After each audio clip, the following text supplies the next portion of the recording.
DEENATION! What's going on, DEENATION? I ain't gonna lie, I'm damn near pissed off right now. I don't know if y'all can tell, but I dropped my headphones today. Oh man, we gonna thug it out, y'all. We gonna thug it. These are my babies. I can't take them off. I can't. Now today, I got the last story on the docket, and that is, he thought I robbed him. Let's get into it. I go by D-Jack, but you can call me D. So I go extra hard on that hard flow. Call me D. Okay. I had to be about the age of 17 to 19. We're gonna stay in that range right there, 17 to 19 when this happened. And around this way that I'm talking about, we call it the circle. And we call it the circle is because when you go inside this neighborhood, you kind of make a U, or like a horseshoe. One way in, one way out. You go through the loop, there's a bunch of apartments on your right hand side, all the way on your right hand side.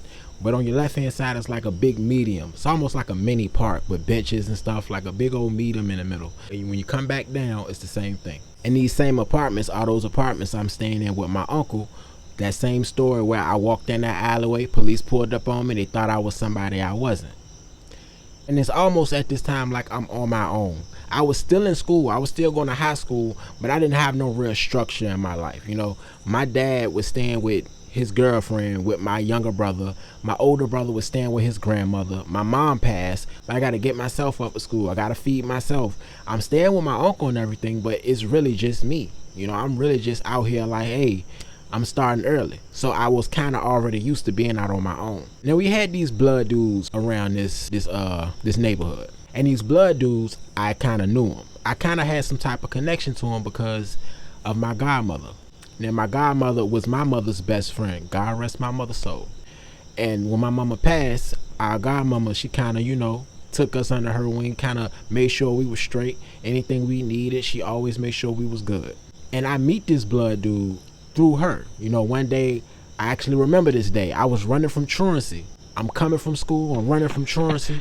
I duck through the bushes. Oh, my godmama stay over here. I knock at her door. Boom, boom, boom, boom, boom, boom. She opened the door and she introduced me to him. Like, yeah, my name, da-da-da. This my godson. You know, we do that whole thing. So I know who he is. I started seeing him around the neighborhood. Like, oh, you my godmama boyfriend. Yeah, what's up, little bro? We get to talking, we build a little relationship. And from my understanding, I think they was twins. I'm not sure. I don't want to say they was and they wasn't, but not like identical twins. I forgot the name of the other type of twins where they twins, but they really don't look alike. If they wasn't twins, don't matter. Now, the one that is dating my godmother, I usually deal with him sometimes when it comes to the smoke. He even fronted me some smoke sometimes. Like, he'll front me a pool here, front me a quarter there. I kind of got the vibe that he really didn't want to deal with me because I was his girlfriend's godson. And you remember that medium strip I was talking about, that little mini park? They used to kick it right there almost every day. It's kind of like their little hangout spot, their headquarters for all the little bullshit they was doing in the neighborhood. Like, they damn near turned half the neighborhood blood.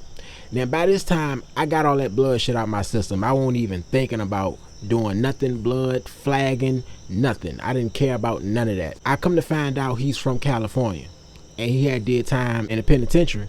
And he actually had a name, like he had a reputation for being somebody. Like he was a light-skinned, tall dude, like 6'3", had these hazel eyes. And on his arms, both him and his brother had these tattoos on their arms. It was like fire coming from their wrist up their forearms, both of them. So one of these days, I tell myself, all right, let me go over here and holler at him. Because somebody came to holler at me to say they wanted some hard. I go holler at him. He kind of lightweight shoo me off like, nah, we ain't doing that, you know, whatever. So I go back in the crib.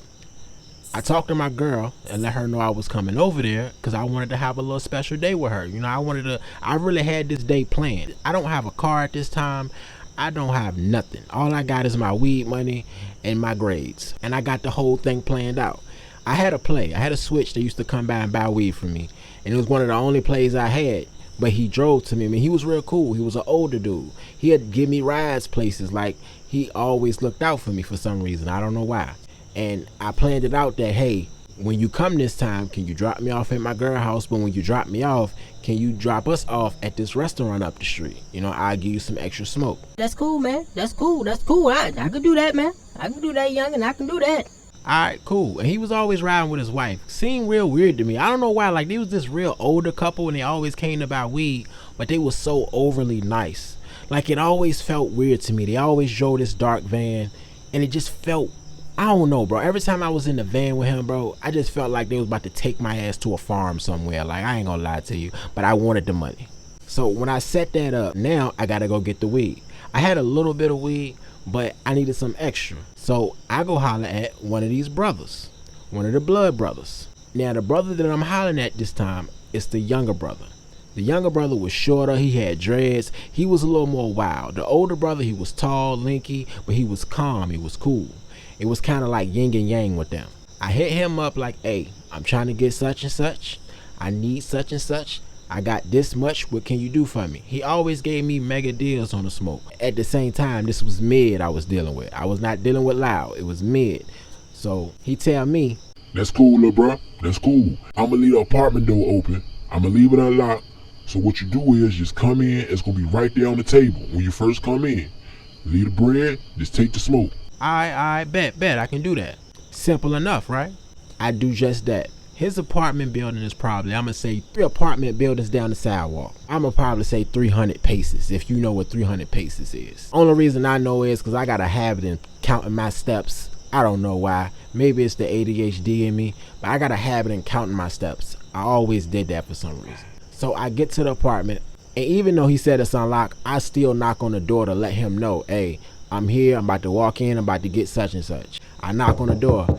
He in the bathroom. I guess he was in the bathroom taking a shower or taking a shit or whatever. Go ahead, little bro. That what he tell me out the window. So I open the door. I don't even get my full body in the door to, you know, grab this weed, take the money out, put it on the table, put the weed in my pocket, and I close the door. My hand's still on the knob. My whole body not even in there. I leave out.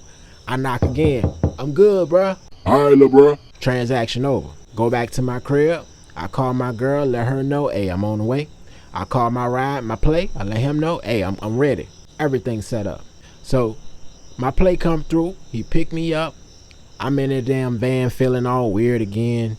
He asking me all weird ass questions. So what you think you're gonna do for your girlfriend today?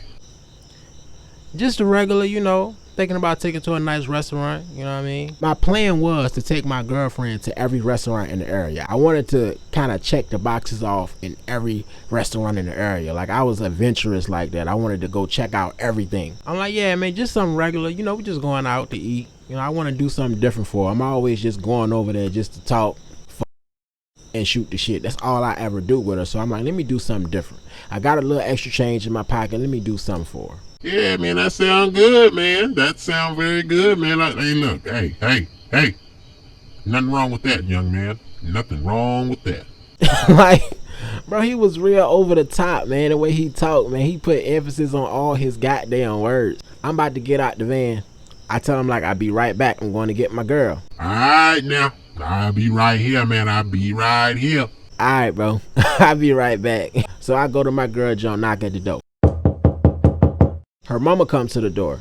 Now, her mama was a little iffy about me because of our age difference. Now, I don't know if y'all felt this way back in high school, but back in high school, I felt like if you went to school with me, you was free game. I'm not gonna lie. Now, I was young. That's the way I thought. Of course, I don't think that now. I got a daughter. I wish a nigga would say, you a freshman, I'm a senior, free game. You go to my school. But at this time, she kind of warmed up to me at this time. She liked my spirit. That's what she told me. She said, I love your spirit. You got a good spirit. And my daughter needs that. All right, cool. She go get her daughter. She come down. And for some reason, my girl at this time, she always dressed her colors together. Like, she didn't mix colors, bro. Whatever color she wore that color in every accessory. If she wore purple, guess what? Her pants purple. Her shoes purple. Her fucking bracelet purple. The little dots inside her earrings are purple. Her nail polish just might be purple. Like, I swear to God, that's how she dressed all the time. And I always told her, I said, for you to be from up top, you a country dressing motherfucker, bro. Yeah, she was from the Bean. Shout out to the Bean. We doing our little one too. We talking and giggling on our way to the van. And I think back on this day like, damn, bro, this was probably one of the worst dates ever. I got her jumping inside this weird ass van, going out on a date. She seeing me making a transaction for us to do the date. So we get inside the van. She get in, she buckle up. I say, you good, babe? Yeah, babe, I'm good. All right. I go in my pocket, I take the weed out to give him the extra. See, he already bought some smoke for me, but I told him I was gonna give him extra for this extra little ride. Now, we could have walked to this place, but because of what I was trying to do, I wanted to get dropped off. We gonna walk back anyway, but at least let's get dropped off. Gave him the extra weed. He looked at the weed. Man, what is that? I said, what's wrong? Man, I ain't no damn dub. What you mean ain't no dub? Man, look at that, man. Come on, young man. Come on, young man. Don't you do me like that, young man. I said, look, bruh. It was hard not to laugh. I said, bruh, you already bought your smoke. This is just extra. And we just going up the street. All right, young man. All right, now. All right, I'll take it. I'll take it because I like you. So he take the weed and we swab out. He drop us off literally right up the street. It probably was like a 40-second ride. We get out the car. We go inside the restaurant and we start to order our food. Now, at this time, I turned my phone off because my girl always told me every time you come over here, your phone going off the hook. You always answering a call. You always texting somebody back. You always on your phone. So I turned my phone off. So if anybody's trying to call me, you can't get in touch with me. My phone is off. We get into the date. We start eating. We start having fun. The damn day get away from us. Like, I done spent damn near 5-6 hours over here with this girl. Like, by the time we leave the restaurant, we stop at this little playground that we used to call our spot. Like, that used to be our spot, like our little getaway spot. You know, like if we was going through an argument, or if we just wanted to get away and be by ourselves, or we just wanted to get a little quickie in, we always go to the same spot and just do that there. So by the time I make it back to her crib and we chilling in her house, we eating again because her mama had made dinner. I turn my phone back on at this time. I see a barrage of messages, a barrage of calls. I'm like, what the hell is going on? Who died? I'm just thinking somebody died. Somebody got locked up. I'm like, oh shit. So I'm like, look, I tell my girl, look, I gotta go. I don't know what's going on, but I got hella calls. Okay, baby, you want my mom to drop you off? Hey, yeah, matter of fact, that'll be fine. That'll be fine. So we rushes to the car and she goes to drop me off. I kiss her before I get out the car. All right, babe, I love you. All right, baby, you make sure you call me in the morning. I know you got school. You know I'm gonna see you in the morning, right? You know we go to the same school, right? That's right. All right, baby, I love you. All right, love you too, babe. Boom. Slam the door. I run into the apartment because I'm trying to figure out what the hell is going on. Now, before I can pick up my phone and really get to calling people back, texting people back, my godmama called me. Hello? Boy, what the hell you do now? What did you do now, Damon? What did you do? Oh, hold on, G-Mon. What you talking about? What did I do? I don't know what. I've been going all day. Now, for the sake of the video, we're gonna call these two brothers Joe and Jeff. All right, Jeff is the younger brother. Joe is the older brother. Why the f is Jeff calling me saying you done took something out his house? Whoa, what? Hold on. I didn't take nothing out of his house. So you ain't go over his house today? So you telling me that's what you lied to me? You ain't go over his house today? I went over his house today, G-Mom. Nah. Cause I just said, G-Mom, I'm not saying I didn't go over there. I'm saying I didn't take nothing out of there. The only thing that I took out of there is what he told me to take, and that was the weed. And I left the money on the table. Yeah, see, he said that. He said you left the money, but he said he had other stuff missing too. What else he had missing? Because I ain't take shit else. I didn't even, G-Ma, I barely even got my whole body through the door before I left out. I took the weed, left the money, and I went out. Damon, that man said his GameCube is gone, his PlayStation is gone, his weed is gone. Not the weed that he left for you, but the rest of his weed is gone. And he said he had a bottle of pills on the table that's gone also. My heart is doing backflips right now because these niggas don't play. I think off the strength of my godmama is the only reason nothing ain't happened yet. Because if he thinking I took all of that shit from him, some should have happened to somebody by now. So I get it straight with her. I tell her what I did and didn't do, and we get off the phone. And as I'm about to go through my messages, I get another call. And this call comes from my uncle. My uncle called me and tell me that the younger brother Jeff actually came over here while I was gone. Cursing and yelling, talking about took his game, I took this, I took that. And the person who answered the door for him was my grandmother, my father's mother. And when he came to the door, the first thing he see is a GameCube sitting under the TV stand. So when he see it, he thinking, oh, that's his game. And my grandmother tell him, no, it's not. No, it's not. That's my grandson's game. I don't know where your game is, but that's not your game. I'm gonna have to tell you to leave. I'm gonna call the police. Like, that's what my uncle told me that happened with her. He cussing me the hell out because he's saying I'm bringing bullshit to the door. I'm doing all this dumb shit. Why the hell is you buying weed from these niggas around here? You know I sell weed. Why the f you buying from them? What the hell is wrong with you? I'm feeling real dumb. But the reason I even bought from them, because he was giving me such a good deal and my uncle wasn't around at the time. And I couldn't wait. I didn't want to wait. I was trying to go on that damn date. I'm just like, look, so how we gonna fix this? Because I ain't take nothing. I ain't took a damn thing. And it ain't no way that I can prove it. Hey, my baby is here. Hi, people. I'll be right back, y'all. Let me put my baby to sleep. So I go extra hard on that hard flow. Call me, D.